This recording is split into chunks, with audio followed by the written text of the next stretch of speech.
Welcome to the Federalist Society's Teleforum webinar, as today, January 27th, 2022, we host a litigation update on New York's Rent Stabilization Act. I'm Dean Reuter, Senior Vice President and General Counsel of the Federalist Society. Pleased to welcome you today. As always, please note that all expressions of opinion are those of the expert on today's call, which is being recorded and will likely be transcribed and posted on the Federalist Society's website and as many other venues as we can manage. I'm very pleased to welcome our guest speaker today, return guest, Andy Pincus.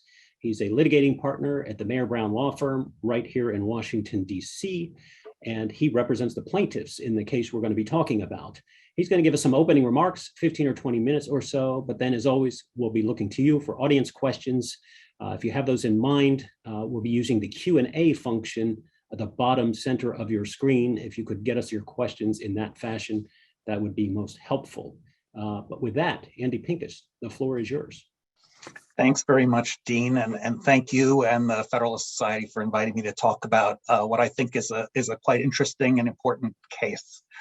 To set the stage, it's really critical to understand the scope of the New York law. I think people hear rent regulation or a rent law, and they think, well, that's just a law that's regulating rent levels. But the New York law does much more than that. It's been proudly described by its supporters as the most stringent set of regulations in history, and it is.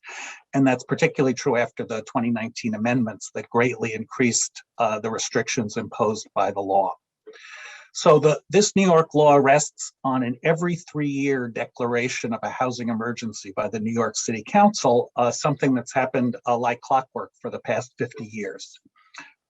Property owners who are subject to the law effectively lose control of the property. The purpose and effect of the law really is to commandeer that property in perpetuity for use as rental units controlled by the government. And so let me just tick off a couple of the restrictions that apply. First of all, the property owner must renew the lease unless the tenant engages in misconduct, essentially legal violations. And also, not just for the tenant to whom the property owner initially rents the apartment. The law provides that the property owner has to accept successors. They can be the tenant's relatives or caregivers. And then those successors are allowed the same renewal in perpetuity rights. I like to use the illustration. People may remember Friends. Monica lived in her grandmother's apartment. I actually thought that that was not an accurate depiction of the law, but it's true. If you move in when a relative is there and you stay for a prescribed amount of time, then you basically take over, as she did, the right to have a rent-stabilized apartment and full of the renewal rights. The property owner can't refuse to renew for his own use or her own use or for the use of a family in a small building, for example. If a property owner wants to have an elderly relative or younger or children live in an apartment in the building, unless they can meet a very high standard, and only then one apartment per building. The property owner can't change the use from residential to commercial rental. The property owner can't convert the building to a condominium without permission of 51% of the tenants, even if the conversion would allow the tenants to stay in place. The property owner can't demolish the building without finding housing for tenants at the same or lower rent in the neighborhood.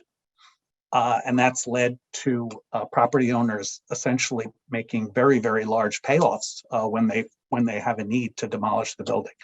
Also, the off-ramps that used to exist to eliminate these controls don't exist anymore. There's no vacancy decontrol. At some point, New York has said if the apartment becomes vacant, it can be not subject to this rent regulation scheme anymore. That doesn't happen.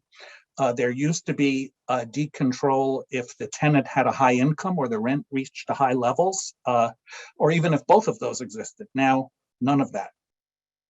The government, in this case, the government defendants tout the owner's ability to leave the apartments vacant when and if a tenant and all of her successors have left. But that's hardly a benefit to say, good news, you get to have your property vacant and you can't make any money from it. So far I've talked about the restrictions that sort of lock the property in to renting and deprive the owner of the control over who lives there. But I don't want to ignore regulation of rent levels, because that too is pretty draconian. By New York's own calculation, owners' costs have increased at twice the rate of permitted rent increases. And the law imposes very, very severe limitations on the owner's ability to recoup improvements to units. You can imagine, given the automatic renewal rights and the the requirement of continuing to rent to successors, these apartments don't become vacant very frequently. When they do, landlords would like to upgrade them. They often need upgrades because of the length of time that's elapsed. The law imposes the limit on the ability to recoup those investments, $15,000 every 5 years, far less than what's needed when a lengthy tenantship ends. And there's also a significant and very low limit on the amount that can be recouped for building-wide improvements. And finally, the complaint explains, based on government data, and it won't surprise anyone given the restrictions that I've listed, that rent-stabilized properties are worth from 25 to 50% less than non-regulated properties. And that study that we rely on was done before the 2019 amendments to the law, which we calculate impose another 15% reduction. So that sort of sets the stage of the law. Let me talk a little bit about our claims. We have 4 basic claims that we've advanced in this case that assert constitutional challenges to this New York regime. One is that it constitutes a physical taking. The courts have defined a physical taking as a government-authorized, non-consensual physical occupation of property. If a plaintiff can establish that, that's automatically a compensable taking. There's no balancing test. The only question is how much compensation is owed. And in our view, that's exactly what the rent stabilization law does. It effectively takes over the property, forces it to be rented in perpetuity, tenants for a lifetime, successors. The owner can't pick the tenant, or indeed, as a practical matter, is effectively barred from changing the use. So we think that is a classic physical taking. We also make a regulatory taking argument. As people, I think, know, there are different flavors of regulatory takings. We assert 2.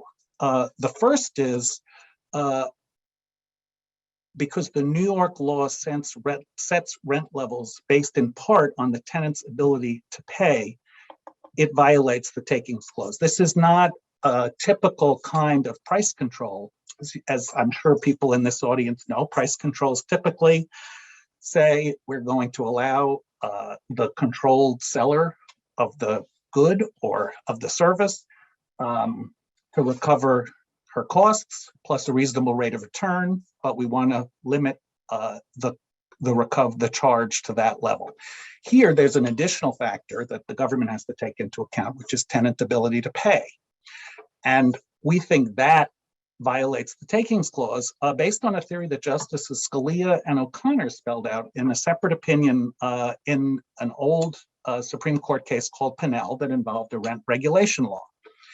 They said laws are takings when they force a selected group of property owners to bear burdens that should be borne by the public at large.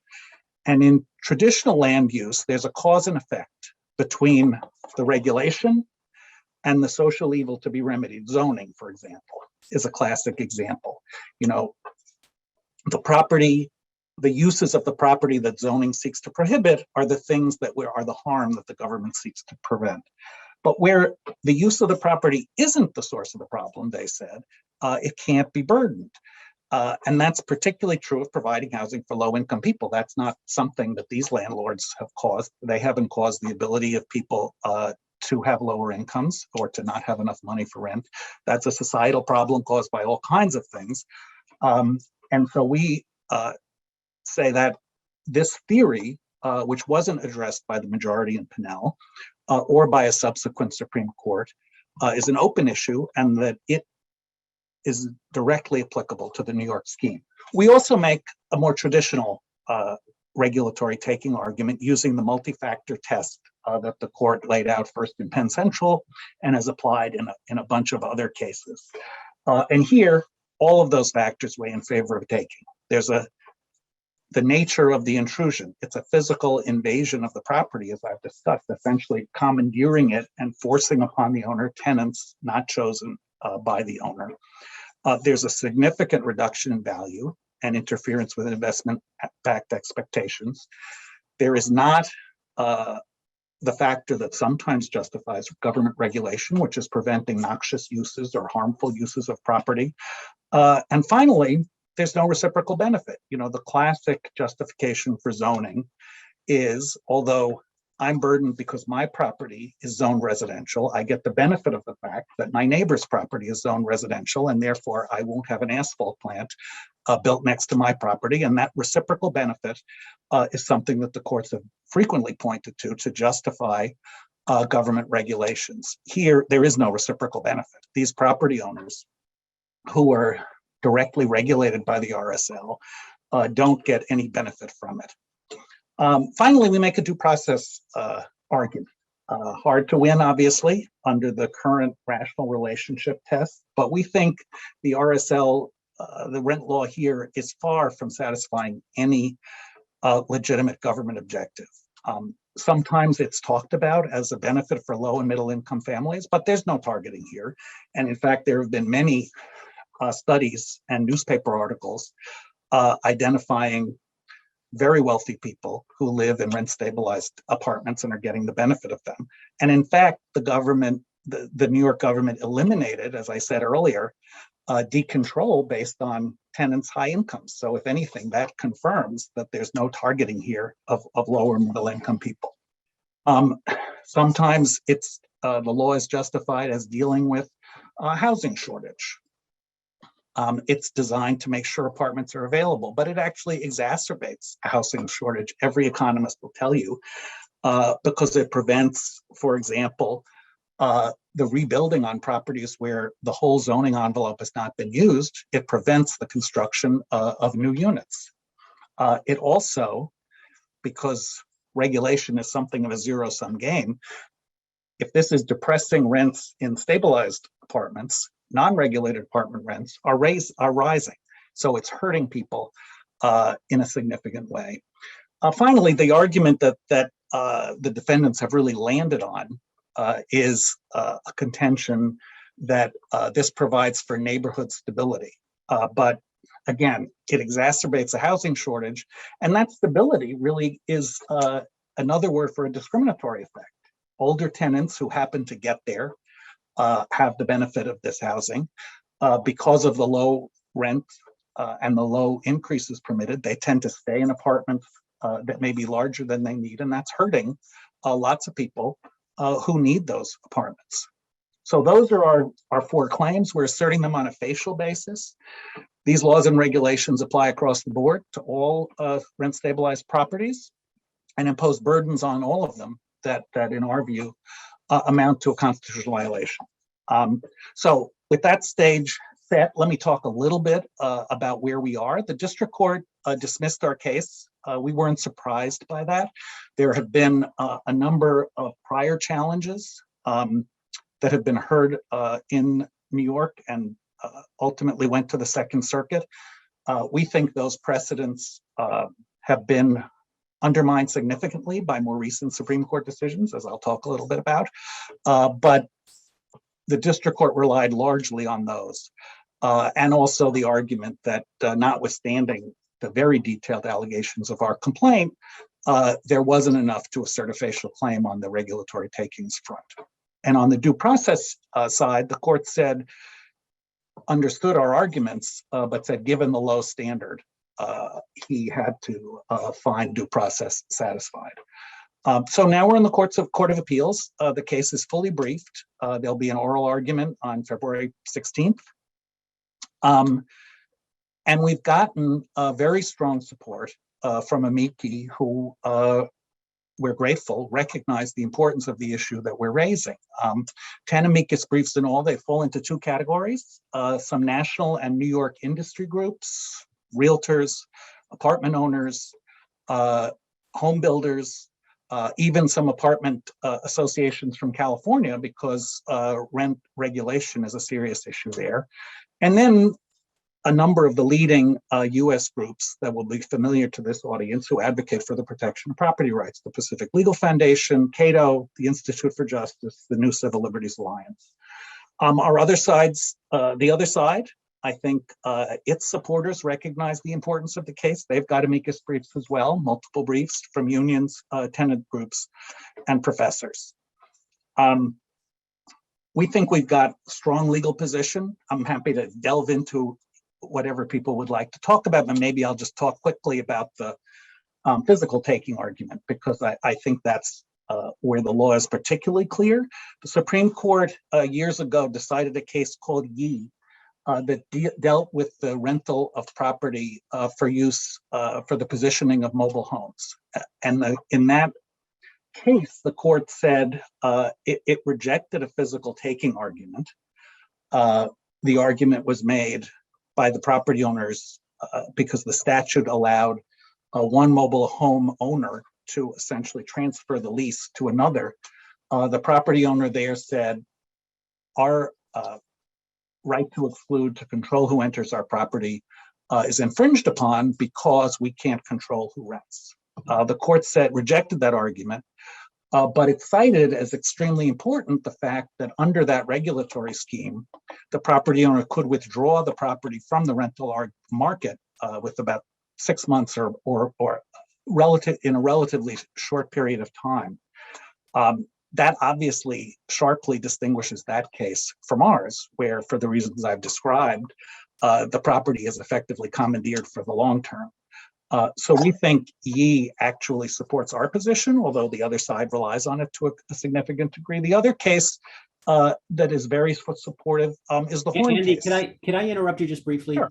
In your opening remarks, you cited a number for how long, and this goes to the Yee analysis, how long these emergency powers have been used. Did you say 15 years or 50 years? 55-0. Okay, good. Sorry to interrupt, but that. No, since the enactment of the law of the authority to impose these regulations, like clockwork, the emergency has been found to continue and not to have been remedied by the law, which is sort of interesting.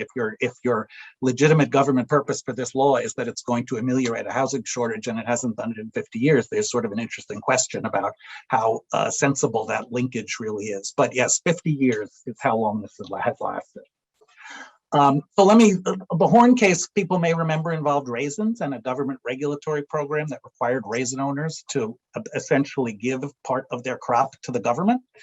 And in that case, the federal government argued no taking here because you don't have to be in the raisin business. And if you're in the raisin business, you've essentially voluntarily acquiesced to the government taking part of your crop. And the court gave relatively short shrift to that argument and said, we can't condition people being in the raisin business on something that would otherwise be a taking. Here, a large part of the government defendant's argument is, once you decide to be in the rental market, the government can do whatever it wants in terms of limiting your right to exclude or to take your property back. So we think Horn is a strong case. But since we filed our brief, and we've now just recently filed supplemental briefs on this, as this audience probably knows, the Supreme Court decided 2 cases involving takings claims, Cedar Point and Packdell, and they provide additional strong support, we think, for our position. Cedar Point, of course, addressed the takings challenge to a California law that permitted union organizers to enter farms for up to 3 hours a day, 120 days a year. And the Court of Appeals in that case had said no physical taking, because the right to enter wasn't 24 hours a day, 365 days a year, and it said anything less has to be analyzed as a regulatory taking. The Supreme Court reversed, held it was a physical taking, emphasized the importance of the right to exclude, and that interference or physical appropriation of property by the government for itself or a private party violates the takings clause because of the interference with the right to exclude.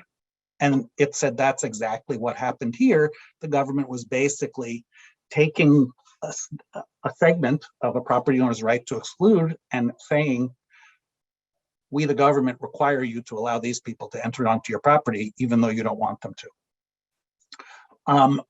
That significantly expanded the category of physical takings, we think, or made clear what we think the category is.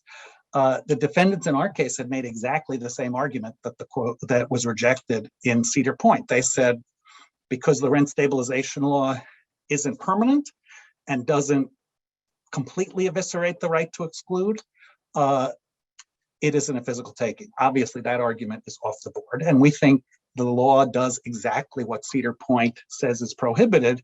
It interferes with the property owner's right to control who enters the property for the reasons that I've given. You can't decide who the tenant is, you can't change the use, etc. So all of those restrictions have the purpose and effect of forcing owners to rent to tenants whether that owner wants to or not. Cedar Point also rejected the argument that the law there was a long-standing background restriction on property. There, the law had been in effect since 1975, and the court said, when we talk about background restrictions, we're talking about the fundamental common law restrictions, not restrictions that have been imposed by government that are in addition to those restrictions. And of course, that again is exactly what the rent regulation is here.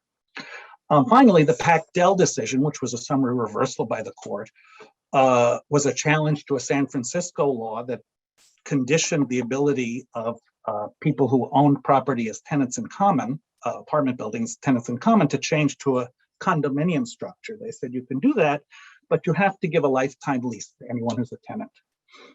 That was claimed to be a physical taking. The lower court rejected it. The Supreme Court, in addition to overturning an exhaustion ruling that the Court of Appeals had erroneously imposed, remanded that case for application of Cedar Point to those arguments about physical taking. So bottom line, we think these decisions provide additional very significant support for our physical taking argument, and it'll be very interesting to see how the Second Circuit deals with them. So let me stop there because obviously the most important thing is to address folks' questions and move on to the questions that people have. Great. Thank you so much, Andy. You set the table really, really well, I think. And my first obvious question is, how do I get one of these rent control apartments? But it is like a lottery ticket. Well, it really seems to be so. You mentioned that this has the effect of reducing the value of these properties by 25 to 50%, and maybe another 15% given the age of that study. Is there any evidence in the record about with this in place, I can lease an apartment that would ordinarily cost $4,000 for $2,000, those types of numbers? Like, what is the bottom line for the potential tenants, not on the value of the building, but the monthly lease? Well, they obviously vary because the increases depend on, right, what the base has been. There's a huge amount of variance, but one of the things we did in this case was we recognized that because of the Second Circuit precedents that I referred to, that there was a strong likelihood of dismissal in the district court, although we obviously argued that those precedents had been superseded. So we filed a very, very detailed 100+ page complaint in order to lay things out very clearly in terms of what we think the factual record is. We didn't collect rent levels, but obviously those values, property values, are a direct reflection of what the rent levels are. Right. Interesting. We do have a couple questions, and I'll remind the audience, try to use the Q&A function if you have a question. I've got other questions of my own. I'm going to ask one more before we turn to the audience, Andy, if you don't mind. And that's about the procedures in the Second Circuit. I'm sure you must be familiar with them by now. Is a panel named for the oral argument? If not, when will that happen? And what's the history of that court? I think it's pretty stingy in terms of going en banc, and I'm getting ahead procedurally here, but just curious. Well, you find out the panel sort of the week before, so okay. We don't know who the panel is yet. B, I think historically there had been a great reluctance for folks to go en banc in the Second Circuit, and many Second Circuit judges have written about that fact. I think with some changes in personnel in recent years, the last couple of years, There have been more frequent en bancs. Hard to tell where that would go with us. We're of course hoping to win before the panel and not have to worry about that. Yeah, no, of course. I was just curious. I just see a chat here.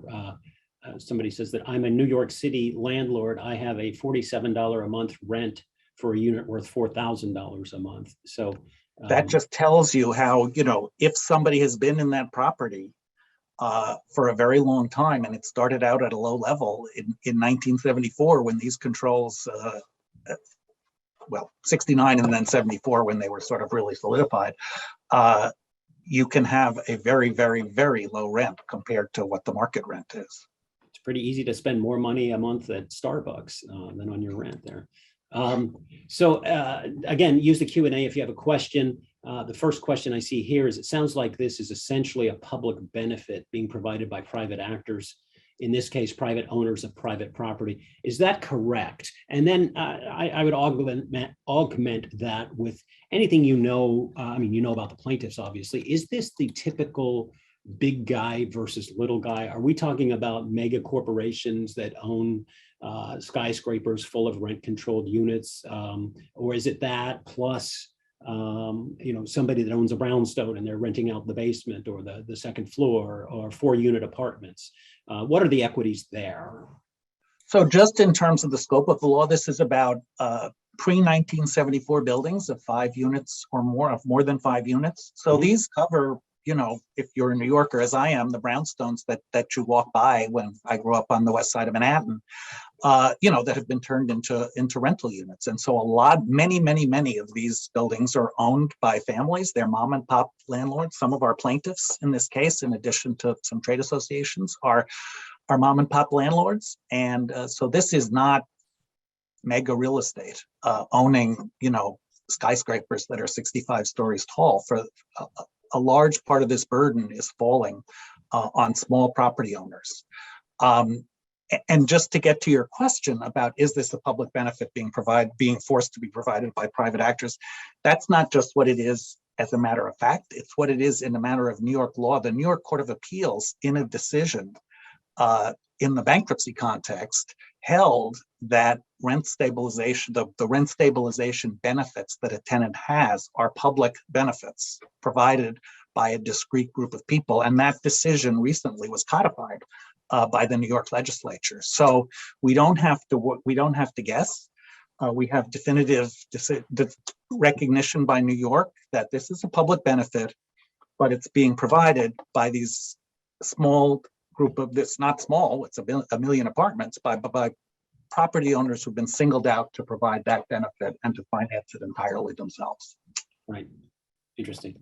Here's a question from a distressed property owner that doesn't want to interfere with your case, but wants to know how he can petition for immediate relief for his right to exclude, meaning he wants to use his own property for his own primary residence. That's a little bit beyond your case. I don't know if you want to respond to that or if we want to go to the next question.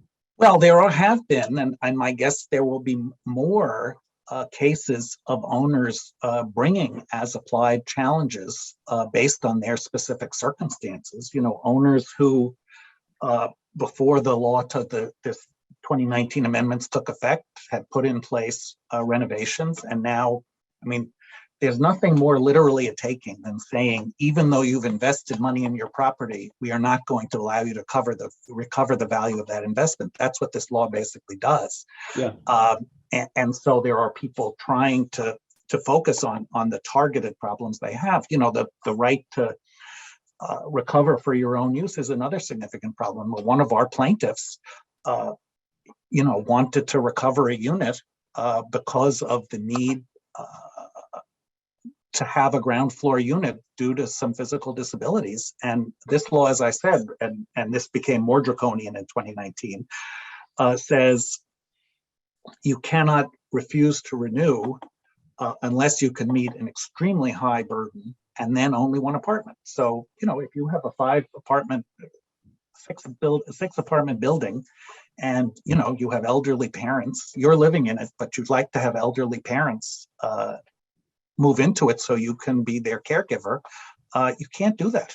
or you'd like to have your children, live with you. Maybe your children have a grandchild and you'd like to be the caregiver for that grandchild after school. You can't do those things. And that just seems to be an unbelievably direct and obvious interference with what we would consider traditional property rights. And I suppose reconfiguring your units, if you have a 5-unit brownstone that this applies to, and you try to take down some walls and end up with a 3-bedroom brownstone that might be more marketable, might be better for the neighborhood, that would probably make you a violator of the act, I suppose. Well, first of all, could only do that, when units are vacant, unless you can meet the very high standard and very significant costs of relocating existing tenants. But then you can't change the use. So even if you do that, your ability to try to recover that, what would be a significant investment, is also capped. Just to give people a sort of a metric, the amount that you can recover for renovating an individual unit is $15,000. Some of these units will have been occupied for 20 years if they happen to become vacant. If you're a diligent property owner, you would like to bring them up to code, that typically takes $50,000 or more, but you can only recover $15,000. And the recovery process, I won't get into the economic details, very low, and similar very low cap for building wide improvements. So, one of the bizarre functions of the law is actually to create an obvious and huge disincentive to bringing buildings up to, what a reasonable property owner would want them to be. But also, to take your example, what if the zoning envelope on your property would allow you to build an apartment, a building that could have 10 apartments, and you'd like to make that investment, you believe there's a future in the New York market, you can't do that either. Right. Interesting. Going back to the questions in our Q&A, and if you're in the audience, please feel free to add to these. This goes to your remedies that you're seeking. Is this money damages, an injunction, some combination? We are not seeking money damages. We are seeking an injunction. We think this law, way beyond anything the Constitution permits, we think it has to be invalidated. We're not naive to believe that the court is going to say there can't be any regulation of rental properties. There can be some, obviously, but it has to be within constitutional constraints. And what we're hoping for and looking for is those guardrails to be established. Did you look at the state constitution, and is it unfriendly to these claims? I assume these are all federal constitutional claims, all in federal court. Yeah, and we could have thought about state law claims, but of course you can't bring state law claims against states in federal court. And we thought for our federal constitutional claims, we really wanted to be in federal court. Sure. And so we did not, we're not able to, given that strategic decision, to bring state law-based claims. No, that makes perfect sense. A lot of our members, Federal Society members, conservatives and libertarians, they bristle at the idea of the exercise of emergency powers. COVID is a good example where, some people are concerned that if you're able to, as an entity, as a government entity, able to declare an emergency and then declare its end, and in the meantime have enhanced powers, the incentives line up in a perverse way. Is the city saying anything at all about the span of this, the fact that this is an ongoing and updated emergency every 3 years for 50 years? And do they say something, in the nature of Justice O'Connor, that we would expect this to end in 25 years, like affirmative action, or just business as usual? No, and in fact, part of the rationale of the proponents of the 2019 amendments was basically cracking down on the ability to move properties out of control, was the idea that they wanted to preserve these properties as rental properties. That's sort of the stated, and rental properties subject to these restrictions. So it's interesting that the statute, the necessary condition for an emergency is a less than 5% or less vacancy rate. And then, the statute certainly contemplates additional criteria. New York has really never spelled out what those are. It's quite clear that in New York City, there are areas that have a higher vacancy rate. but the city has consistently applied that standard on an across-the-board basis because the goal clearly has been to ensure that this regime stays in place. You know, if you back up and look at the environment, there were 1 million of these apartments. The people who have them obviously feel very strongly about the limitations on property owner rights that they have and the benefits to tenants. The people who are in non-regulated apartments, who are bearing the burdens of this for the reasons I said, housing shortage, increased rents, you know, have a less direct benefit. So, you know, if you think about how the sort of overall environment works, you have some very highly motivated constituents who want to keep this regime in place. Sure. Sure. It always seems to be that way. The next caller question or viewer question, I guess, concerns the reported upcoming retirement of Justice Breyer and what effect that might have. Of course, he won't retire till the end of the term at the earliest, but this case won't reach the Supreme Court before the end of the term. I remember that in the Cedar Point case, he wrote the dissent, I think, and it was 6-3. So, but go ahead and answer that question if you could.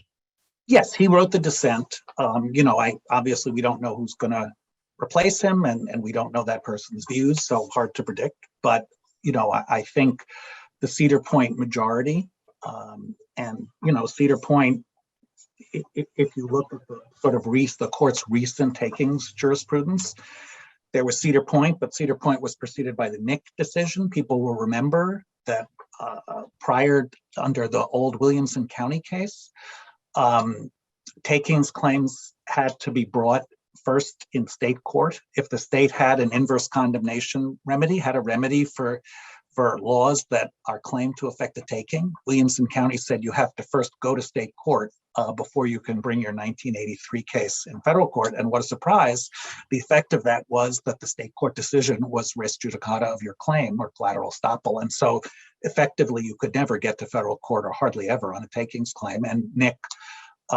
in another opinion written by the Chief Justice, as was Cedar Point, said we're not going to continue to allow takings claims to have this second-class status compared to every other constitutional claim, which can be brought without an exhaustion requirement directly in federal court under 1983. And so, you know, I think those decisions and Horn, you know, indicate among a number of the justices significant concern with ensuring that the Constitution's protection of property rights gets appropriate scope. Do the defendants here, do they discuss any of the, I don't know if you call them unintended consequences, they seem to be so many and they're so long-standing, it's hard to say they're unintended anymore. Do they answer to that at all, or just are they silent on some of those unintended consequences? Well, I think these issues mostly come up under the due process rubric, right? Because that's where you're sort of looking at the government interests that are supposedly furthered. And I think their position is there's a government, they focus on protection of low and middle income people. They focus on preserving, in their terms, rental housing, and they focus on community stability without really spending a lot of time discussing, you know, the obvious ways in which those interests aren't furthered and are in fact harmed by the law. So, you know, what they want to do is sort of paint this as a battle of the experts and say under the low standard rational relationship test under the due process clause, that's all they have to show. So their defense in court seems to focus on middle and lower class people, although the policy, if I heard you correctly in your opening remarks, it doesn't focus on exclusively. No, and then we quote in our complaint, we quote a number of articles in New York papers, including a study by the Wall Street Journal about the not only some very well-known people who are in rent-stabilized buildings, apartments paying very little, but an overall study that shows that a pretty significant percentage of the people who are getting this benefit have quite significant high incomes. And I should say, I'll do a little ad for people who are interested in looking at the pleadings. We have a website called unlawfulrentregs.com that has our filings in the case. And again, that's unlawfulrentregs.com. Yes. Yep. Okay. Unlawfulrentregs.com. So let's say you prevail. What do you get? And then I'm going to go back to another audience question, a fact-specific one. We think we get a declaration that the law is unconstitutional, and we get reasoning by the court that reaches that conclusion, explaining why the current regime violates the Constitution, and that obviously the declaration and injunction, but also the reasoning, will constrain what New York can do in the future. And our goal is to have a rational New York housing policy that deals with the housing shortage, recognizes that opening the door to building larger properties on these rent-regulated properties. One of the studies that we did and that we summarize in the complaint looked at the extent to which these properties don't use the entire zoning envelope, and it's quite significant. So if there was a greater ability of these property owners to say, you know what, as I said earlier, I'm going to make an investment in New York. I'm going to either add some floors, or obviously depending on what the engineering permits, I'm going to expand the number of apartments on my property. To do that, obviously, probably have to have an empty building. But I would make that investment. Isn't it totally rational that we would want to allow that, and in fact to incentivize it?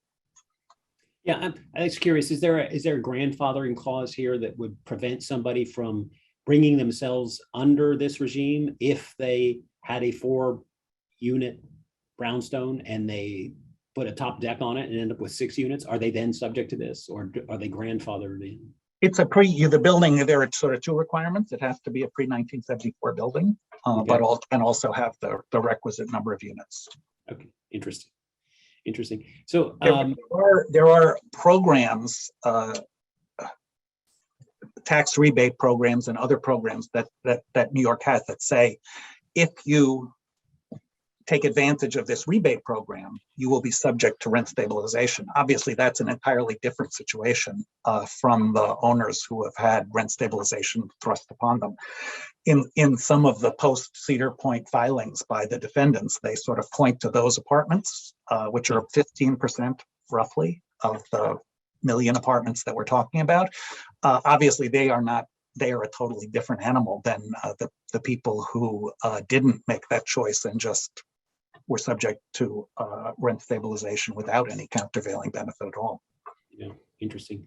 I keep saying I'm going back to the audience, but I do, since we're talking about the remedy here and what you get. You mentioned in your opening, I think, that this is among the most onerous, or perhaps the most onerous rent control statute in any city. Do you want to get this to the Supreme Court so that you can maybe set a national standard or get some national standards out of the Supreme Court and maybe have an impact in Chicago or Los Angeles or San Francisco or wherever else, maybe even, similar? Well, our goal is to get relief for our clients. Obviously, the sooner the better, and whatever court we can get it in. Sure. This is a national issue. I don't think it's a coincidence that one of the amicus briefs in our case was from the San Francisco and California apartment associations. It is an issue that is getting increased discussion, rent regulation around the country as an option, notwithstanding the fact that the economic studies really, it's amazing. And we quote some quite distinguished economists in the complaint in dealing with these due process rational relationship issues. They're basically, there are very few things that economists agree on. One of them is rent control, rent regulation is bad. Yeah. Is bad for the market in all kinds of ways. But it seems to be an approach that is getting talked about by government officials and advocacy groups much more in recent years and days. Right. Very good. So now back to the audience here. How do you reconcile the appellant's claim that the New York City Rent Guidelines Board has failed to fully compensate them for changes in operating costs when the RGB's own data shows that owner net operating income has increased over 50%, and that's after adjusting for inflation since 1990? I don't know if you can see these questions, Andy, or not, but that's a bit of a mouthful. How would you respond to that?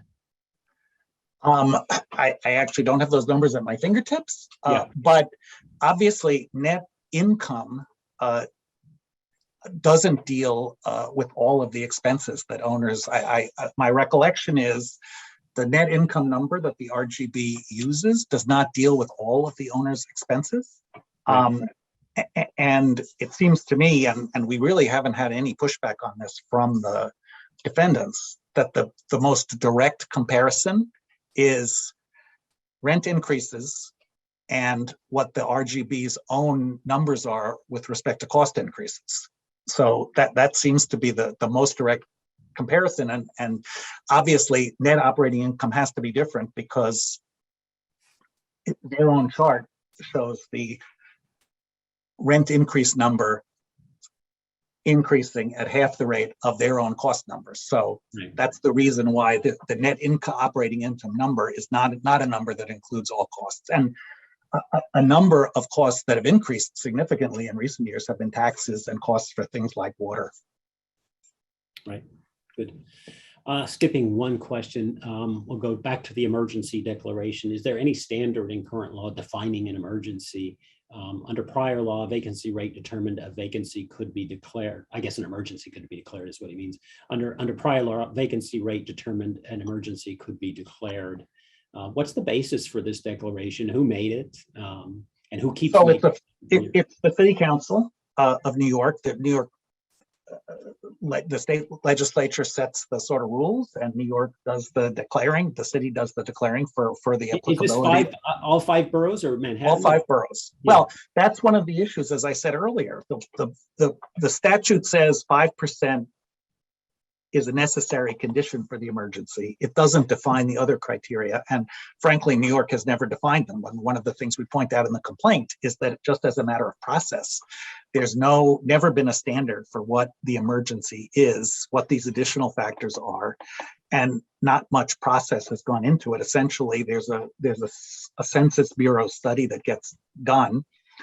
If it shows the requisite low vacancy rate, the vacancy rate that satisfies the statutory requirement, then there's a hearing, a bunch of people testify, and that's the end of it.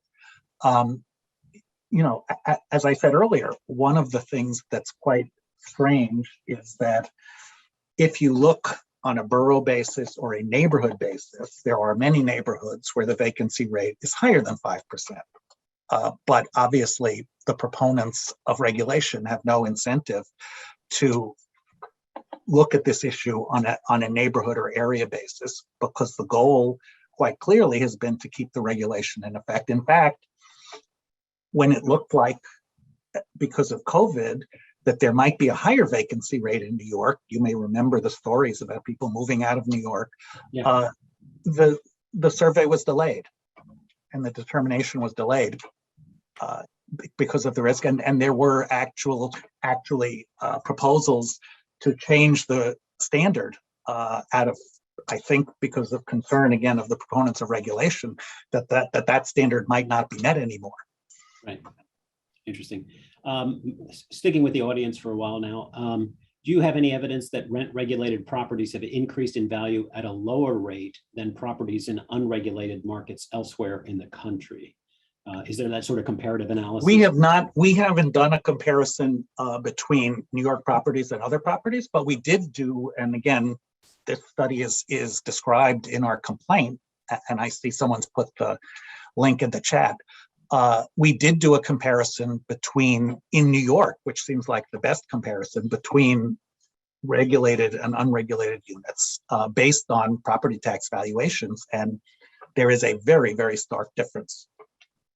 So within Manhattan, if you're regulated versus unregulated, you're increasing or not increasing value at a certain rate. Well, we didn't do rate. We just did a snapshot, and the snapshot was up to 50% difference.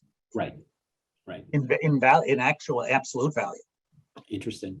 What are the equities? I mean, I remember in law school, which, I have to rack my brain to remember law school, but there's this idea of coming to the nuisance. If there's a property in an airport path and there's noise, I'm wondering about people who have bought these properties, knowing there had been emergencies declared. So they came to the nuisance, basically, I suppose. Is there an aspect of that in this case at all? Well, if I bought it 10 years ago, I bought it presumably at the depressed price. But go ahead. Well, and there actually is an older Supreme Court case that Justice Scalia wrote the opinion for the court called Palazzolo that addresses that issue. And what the court said is, we're not going to allow takings to essentially be, they didn't use this term, but laundered by the mere fact that that the property has changed hands. And so we think that's a very strong argument that again, the fact that someone buys after the regulation does not allow the government to continue to impose a regulation that would have been a taking vis-a-vis the initial owner. Yeah, interesting. This question goes to tax benefits. And is there an argument that can be made regarding the fact that some of the owners receive very substantial tax benefits for creating or preserving rent-stabilized apartments, while others get nothing for providing the same benefit?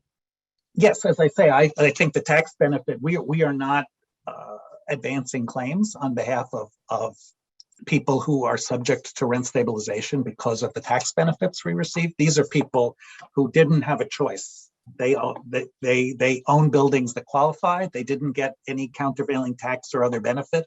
They just get the burdens. Yeah. And as I said, that category is about 15% or so of the total apartment. So it's not negligible, but the lion's share of the people, of the property owners burdened by this have not gotten any benefit at all. Yeah. Here's a fact-specific question. I'm looking at one from Edward Hockman, it looks like. And again, Andy, I don't know if you can read these or not. If you're reading them. No, I have it on my screen. Yeah, he says he chaired the New York City Guidelines Board for 7 years, and rent regulation is a Byzantine system. First, a comment. When I was chair, there were approximately 7,400 apartments where there were more bedrooms than tenants, usually an elderly couple or widow whose kids had grown up and spouse had died. But it would cost the remaining spouse or couple more money to move into a smaller, less desirable unit. Talk about your unintended consequences. My question is, what is the strongest argument which the other side has? Well, first of all, on that comment, I think that's exactly right. And that's one of the reasons, it's another one of the irrational consequences of these laws, is that people are using apartments that newcomers to New York would be more sensibly allocated to, but they can't get them. And so it's actually, the argument is we're helping to alleviate the housing shortage. No, you're not. You're actually making it worse by having this misallocation between apartment size and tenant, and also severely disadvantaging newcomers vis-a-vis people who have been there for a while. So again, just on the irrationality, the strongest argument on the other side, I don't think, especially post Cedar Point, I think they have a very hard time on the physical takings side of the equation. Even the Yee decision that said, we're not going to find a physical taking because you can't control who the tenant is. I just wonder how much of that survives Cedar Point's quite strong support for the right to exclude and interferences with it being a physical taking. I guess we think we have very good arguments on the regulatory the multi-factor regulatory taking side. On the other hand, one interesting, especially because we're at the motion to dismiss stage, we haven't had a chance to prove our case. The district judge said, I don't think that you can prove a sufficient diminution of value across the board. But our view is at the motion to dismiss stage, we've certainly alleged it. And we think that is possible because we think, given the way the other factors weigh, the diminution in value doesn't have to be that significant. And we think we can prove a minimum that will get all of these units into the regulatory taking stage. But one of the interesting interchanges in the Cedar Point argument, where the question really was, is this California regulation going to be evaluated as a physical taking, or are we going to subject it to the multi-factor regulatory takings test? And during the argument, I think there was candor on both sides in the lawyers on both sides basically saying, we don't know of a lot of cases where the regulatory takings test has ever been satisfied. Now, part of that is it's a multi-factor test. Part of that is pre-NIC, it was always state court judges doing the balancing. But I think it is the reality that that test, at least up until now, has been one that governments usually win because it's a multi-factor test and had been applied by state judges who may have been more reluctant to find violations. So if I were the other side, I guess I would say that's my strongest, or I would say that's their strongest argument. I still think we should prevail, but it certainly is an area where state and local governments have done very well, which is why Cedar Point is so significant in making clear that physical takings is a more expansive category than I think some people thought before. Yeah. Here's an anonymous question concerning the due process claim. There's no means testing for the regulated apartments. That's a question. Absolutely not. Yeah, you mentioned, it feels to me like you mentioned something about excluding or including high income tenants. Was that an amendment or has that been in place? So the law, this law has evolved in different ways. And so there were former provisions of the law that said if the tenant's income reaches a certain level or the rent reaches a certain level, then the controls fall off.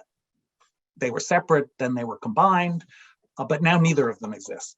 So in fact, you can be a millionaire or a billionaire and live in one of these apartments and get the benefit of the limitations that the law applies. Yeah, that is fascinating to me. And is, at least for the due process part of the claim, is the city, do they have a fallback argument where they're saying at a minimum in terms of sort of maybe a constitutional avoidance argument, the court could only strip away that means, the evaporation of that means testing. They need to save the rest of the regulation.